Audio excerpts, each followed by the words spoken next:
नमस्कार मित्रांनो, तुमचे स्वागत आहे श्री स्वामी समर्थ. मित्रांनो, श्रावण महिना सुरू होण्याआधी घरात आणून ठेवा ही एक वस्तू. घरात याने भरभराट येईल, सुख समृद्धी नांदेल. मित्रांनो, श्रावण महिना अत्यंत पवित्र पावन असा हा श्रावण महिना महादेवाचा महिना हा मानला जातो. आपण सगळेच लोक नियमांनी या महिन्याचे श्रद्धेने स्वागत करतो, पूजा पाठ करतो, सेवा करतो, श्रावण सोमवारचे उपवास करतो.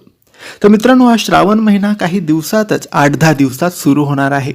तर हा महिना सुरू होण्याआधीच तुम्ही ही एक गोष्ट, ही एक वस्तू घरात आणायची आहे.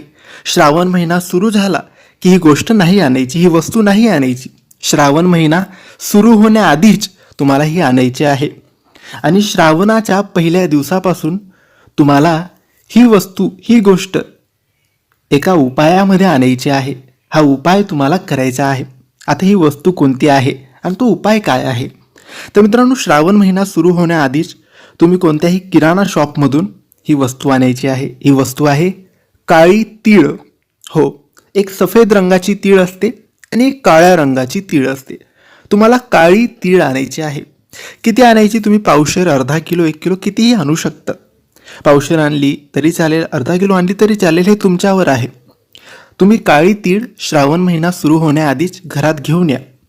आणि श्रावणाच्या पहिल्या दिवसापासून, श्रावण महिन्याच्या पहिल्या दिवसापासून तुम्हाला चिमूटभर 2 बोटांनी 1 चिमूटभर तीळ घ्यायचे आहे. 2-4 दाणे घेतले तरी चालतील. आणि रोज ती तीळ महादेवाच्या शिवलिंगवर टाकायची आहे. तुमच्या घरात छोटंसं शिवलिंग असेल, महादेवाची मूर्ती असेल, बहुतेक सगळ्यांच्या घरात शिवलिंग असतातच, तर तुम्हाला शिवलिंगवर ती 2-3 दाणे चिमूटभर काळी तीळ टाकायची आहे. रोज सकाळी अंघोळ करून देवपूजेच्या वेळेस हे काम करायचे आहे. रोज चिमूटभर टाकायची.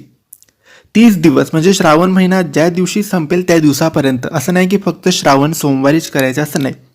तुम्हाला पूर्ण श्रावण महिना हे करायचे आहे. ज्या दिवशी काही प्रॉब्लेम असेल, सुतक असेल, काही अडचण असेल तर त्या दिवशी नाही केलं तरी चालतं.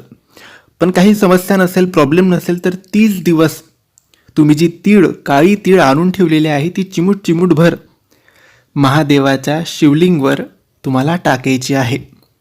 आणि दुसऱ्या दिवशी जेव्हा तुम्ही देवांना स्नान घालतात तेव्हा आदल्या दिवशी टाकलेली तीळ एखाद्या डब्बीमध्ये किंवा कागदामध्ये किंवा एखाद्या बॅगमध्ये कुठेही तुम्ही काढून ठेवायची आहे.